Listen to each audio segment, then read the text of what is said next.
इस वीडियो में हम बात करेंगे कि जावास्क्रिप्ट कहाँ कहाँ यूज़ होती है। JavaScript runs on a host environment, ऐसा क्यों कहा जाता है, क्यों जावास्क्रिप्ट को एक होस्ट एनवायरनमेंट की ज़रूरत पड़ती है रन करने के लिए। क्लाइंट साइड एग्जीक्यूशन क्या होता है जावास्क्रिप्ट में और सर्वर साइड एग्जीक्यूशन क्या होता है। तो चलिए शुरू करते हैं। We always know like JavaScript runs always on a host environment. तो ये होस्ट एनवायरनमेंट क्या होता है? बेसिकली जावास्क्रिप्ट दो तरीके के एनवायरनमेंट पे रन होती है। क्लाइंट साइड जो कि हमारा ब्राउज़र होता है, ब्राउज़र के अंदर जैसे कि जावास्क्रिप्ट एग्जीक्यूट होती है, और दूसरा होता है सर्वर साइड जहाँ पे कोई दूसरा एनवायरनमेंट होता है, जैसे कोई भी ऑपरेटिंग सिस्टम हो सकता है। तो क्लाइंट साइड जो होता है, जैसे कि हमने जब वेब पेजेस के केसेस में भी हमने देखा था और सीखा था कि जावास्क्रिप्ट जो है वो अब ब्राउज़र के अंदर ही रन करती है through the by the use of JavaScript engine, क्योंकि ब्राउज़र जो है वो एक होस्ट है। राइट, ब्राउज़र के अंदर जावास्क्रिप्ट इंजन होता है जो कि जावास्क्रिप्ट कोड को एग्जीक्यूट करता है, रन करता है, इवेल्युएट करता है। तो यहाँ पर ब्राउज़र जो है वो क्लाइंट साइड पर ब्राउज़र एक होस्ट है जावास्क्रिप्ट को रन करने के लिए। ब्राउज़र अगर नहीं है, जावास्क्रिप्ट इंजन नहीं है, तो हम जावास्क्रिप्ट को एग्जीक्यूट नहीं कर सकते। तो क्लाइंट साइड के केस में क्या होता है कि जो हमारी वेबसाइट के डायनामिक पेजेस बनते हैं, स्टैटिक पेजेस के लिए हमें जावास्क्रिप्ट की ज़रूरत नहीं है, पर जो डायनामिक पेजेस बनाते हैं वेबसाइट को, वो ब्राउज़र की हेल्प से बनाते हैं। ब्राउज़र में जो जावास्क्रिप्ट इंजन होता है उसकी हेल्प से जो वेबसाइट के पेजेस हैं वो ज़्यादा डायनामिक बनते हैं। तो इसकी होने से, क्योंकि ये ब्राउज़र में रन कर रही है जावास्क्रिप्ट, तो हम HTML और CSS को एग्जीक्यूट कर सकते हैं और चेंज कर सकते हैं। क्योंकि जो वेब पेज है, वेब पेज के एक मेन इंपॉर्टेंट एलिमेंट्स हैं HTML एंड CSS। बिना HTML, CSS और जावास्क्रिप्ट के कोई भी वेब पेज बनाना मुश्किल है। तो यहाँ पर जावास्क्रिप्ट के पास पावर होती है कि हम HTML और CSS को चेंज कर सकें, मैनिपुलेट कर सकें with in the browser only. लेकिन यहाँ इसकी एक अपनी लिमिटेशंस भी होती हैं। अब आप सोच के देखिए कि आप कोई वेब पेज सर्व कर रहे हैं, अमेज़ॉन खोल रहे हैं, फ्लिपकार्ट खोल रहे हैं, या कोई फ्लाइट की टिकट बुक करा रहे हैं, या कोई भी वेब पेज पर काम कर रहे हैं, और मीनवाइल जो भी वेब पेज का सर्वर है या हैंडलर है वो आपके फाइल सिस्टम या ऑपरेटिंग सिस्टम को एक्सेस कर पाए और उसको चेंज कर दे, आपके कंप्यूटर की फाइल्स को चेंज कर दे, या आपके ऑपरेटिंग सिस्टम में कुछ सेटिंग्स चेंज कर दे, तो that would be a very horrible experience. मुझे सोच के भी लग रहा है कि ये तो सिक्योरिटी इश्यूज हो जाएंगे। राइट, कि अगर मैं कोई भी वेब पेज यूज़ करूं और मीनवाइल उस टाइम पर मेरे कंप्यूटर की एक्सेस किसी को मिल जाए, फाइल सिस्टम की एक्सेस मिल जाए या ऑपरेटिंग सिस्टम की एक्सेस मिल जाए, तो ये तो बहुत ही बड़ी सिक्योरिटी हैजर्ड हो सकता है। तो जो क्लाइंट साइड पर जावास्क्रिप्ट होती है, जो कि ब्राउज़र में चल रही है हमारी जावास्क्रिप्ट इंजन के साथ, वहां पर हम फाइल सिस्टम और ऑपरेटिंग सिस्टम को एक्सेस नहीं कर सकते, इसीलिए वो सिक्योर है। हम कोई भी वेब पेज बड़े आराम से, बिना कुछ सोचे समझे, बहुत आराम से हम वेब पेज को खोल के उसको सर्फिंग शुरू कर देते हैं, क्योंकि उस केस में जब वो ब्राउज़र पर जावास्क्रिप्ट चल रही है, वो हमारे ऑपरेटिंग सिस्टम और हमारे फाइल सिस्टम को एक्सेस नहीं कर सकता।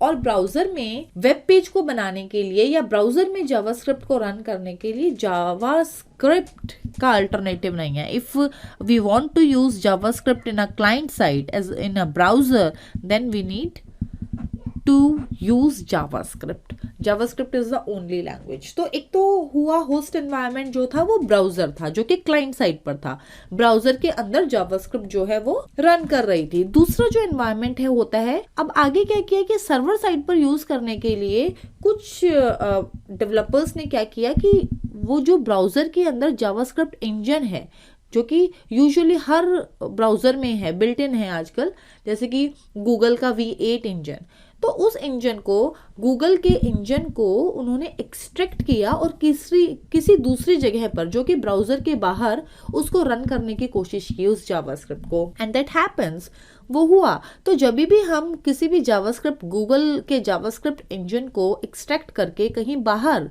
ब्राउज़र से अलग रन करते हैं, तो वो सर्वर साइड रन होता है उस केस में, क्योंकि हम HTML और CSS को चेंज नहीं कर पाते, बल्कि हम, क्योंकि हमारी मशीन पर है वो, अब जो होस्ट एनवायरनमेंट है वो सर्वर है, और सर्वर जो है हमारी मशीन है, तो हम उसको अपनी मशीन पर यूज़ करते हैं, इसीलिए हम उसको वेब का बैकएंड्स बनाने के लिए यूज़ करते हैं। बैकएंड्स मतलब बैकएंड्स इज समथिंग लाइक जब आप कोई लॉगिन करते हैं, लॉगिन के वक्त अगर आप कोई यूज़र नेम और पासवर्ड डालते हैं, राइट, तो आपको कैसे पता चलता है कि वो गलत है या सही है? अगर आप ठीक कॉम्बिनेशन डालते हैं यूज़र नेम पासवर्ड के तो वो लॉगिन आपको कर देता है, अदरवाइज वो लॉगिन नहीं करता। तो ये जो मैचिंग होती है, जो आपने यूज़र नेम पासवर्ड कहीं पर जब साइन अप किया था तो डाला होता है, तो वो कहीं पर सेव हुआ होता है, किसी डेटाबेस में वो सेव हुआ होता है, और जब आप लॉगिन करने की कोशिश करते हैं तो वही यूज़र नेम पासवर्ड उस डेटाबेस से वो फेच करता है और चेक करता है। अगर वो मैच करता है तो ही वो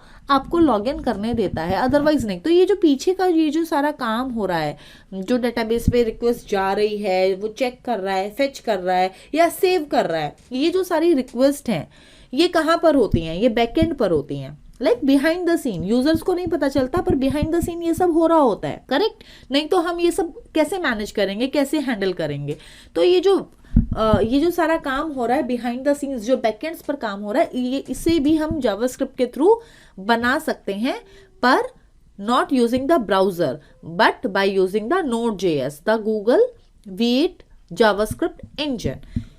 इस केस में क्या होता है, इसकी कुछ अपनी लिमिटेशंस हैं, क्योंकि ये अपने ऑपरेटिंग सिस्टम सर्वर मशीन पर चलता है, तो ये ऑपरेटिंग सिस्टम और लोकल फाइल सिस्टम को एक्सेस कर सकता है, पर HTML और CSS को मैनिपुलेट नहीं कर सकता, क्योंकि ये वेब पेज के लिए काम नहीं कर रहा, ये वेब पेज को नहीं बना रहा, तो इसे HTML और CSS को मैनिपुलेट करने की कोई ज़रूरत नहीं है, क्योंकि ये बैकएंड को बना रहा है। तो ये लोकल सिस्टम और ऑपरेटिंग सिस्टम्स को चेंज कर सकता है, क्योंकि लोकल फाइल सिस्टम में आप कहीं डेटाबेस में सेव कर रहे हैं तो वहाँ पे कुछ डिलीट हो सकता है, कुछ अपडेट हो सकता है, हम पासवर्ड चेंज कर सकते हैं, राइट?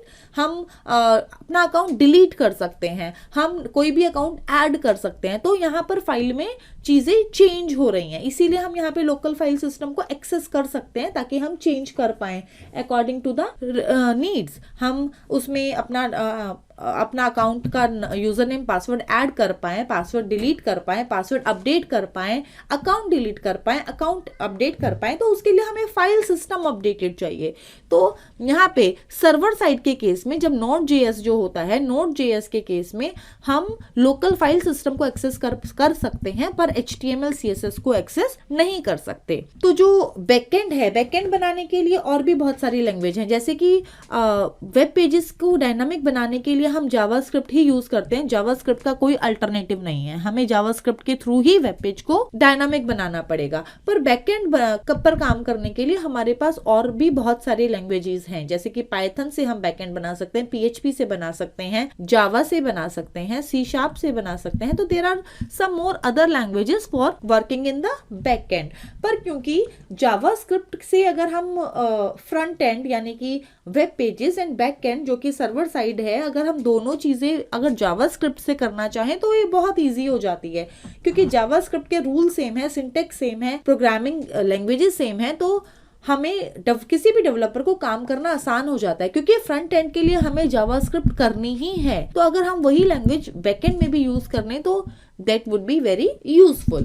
तो इसीलिए यही सोचकर हमने गूगल का V8 इंजन को एक्सट्रैक्ट करके उसको ब्राउजर के बाहर भी रन करने की कोशिश की, जो सक्सेसफुली हो गया और आजकल Node.js के नाम से जाना जाता है। तो ये जो Node.js है ये भी एक जावास्क्रिप्ट का ही फ्रेमवर्क है, जो कि वेब का बैकएंड बनाने के लिए काम आता है। मतलब यहाँ पर जावास्क्रिप्ट हम बैकएंड के लिए यूज करते हैं और सर्वर साइड प्रोग्रामिंग के लिए यूज करते हैं। तो जावास्क्रिप्ट को रन करने के लिए हमें होस्ट एनवायरनमेंट की जरूरत होती है। अगर हमें क्लाइंट साइड पे काम करना है, वेब पेजेस पे काम करना है, तो हम ब्राउजर की मदद लेंगे, ब्राउजर के जावास्क्रिप्ट इंजन को यूज करेंगे। अगर हम बैकएंड पर काम कर रहे हैं, सर्वर पर काम कर रहे हैं, सर्वर साइड पर, तो हम Node.js का यूज करेंगे। But we always use a host environment to use a JavaScript.